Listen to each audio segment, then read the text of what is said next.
Hello and welcome back to RPG A Day 2023. This is day 19, favorite published adventure. I don't I have a love-hate relationship with published adventures because on the one hand they should be simpler to run and easier to kind of deal with because a lot of the work's done for you, but that really never ends up being the case for me. I just often can't get my head quite around them. It's much easier for me to know everything that's going to happen and going on in my own head and from what I've written than something that's written down in an adventure. But that being said, that's not always the case. Like, I ran Horde of the Dragon Queen a couple of times, and it might just be that it's not necessarily a great, published adventure, as it's the first main one that I did 5th edition. But I've never massively enjoyed that. In fact, I ran it fully twice, and once a third of the way.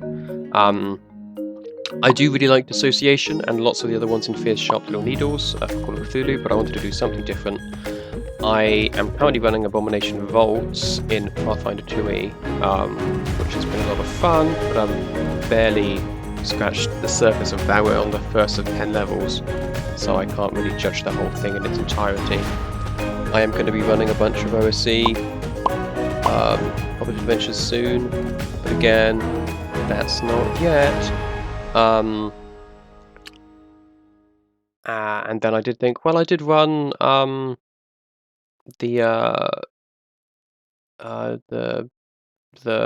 come on, Candela Obscura starter adventure. That was a lot of fun. That was quite enjoyable. That was quite good. Cool. A Dress to Die For, or something like that. But that's kind of like a one shot, and I think it was more the experience I had running it. It's not necessarily my favorite published adventure. So I think I'm going to go with a classic, which is Call of Cthulhu's The Haunting, which is the adventure you get in.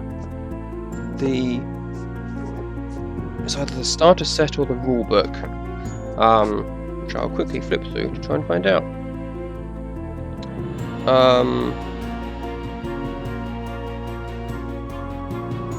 This is the main stage.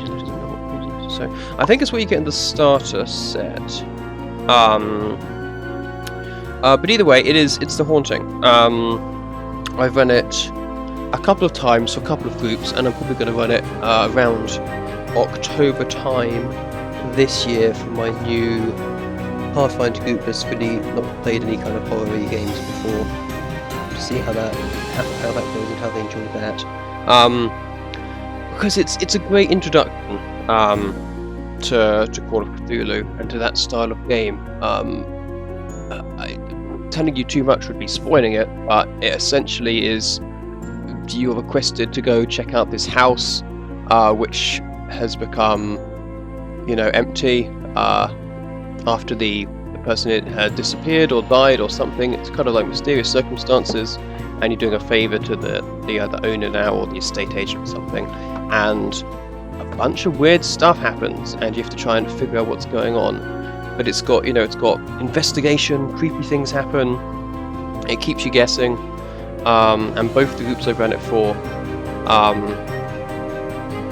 had a really good time. One of them, again, I think actually it might be up on the channel. I'll link it if it is.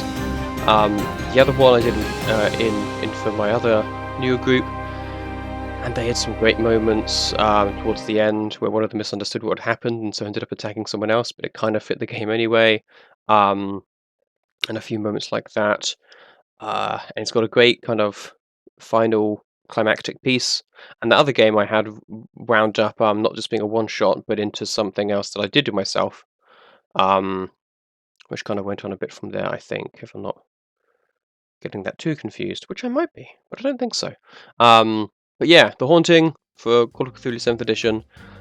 It's just a lot of fun. It's not super terrifying or anything. It's just kind of spooky, which is a good kind of base level to see what your players can take, and if they're going to enjoy this kind of mystery investigation game. And I really enjoyed running it, and hopefully we'll get to run it again soon. So yeah, that's day 19, and hopefully we'll see you tomorrow. Goodbye.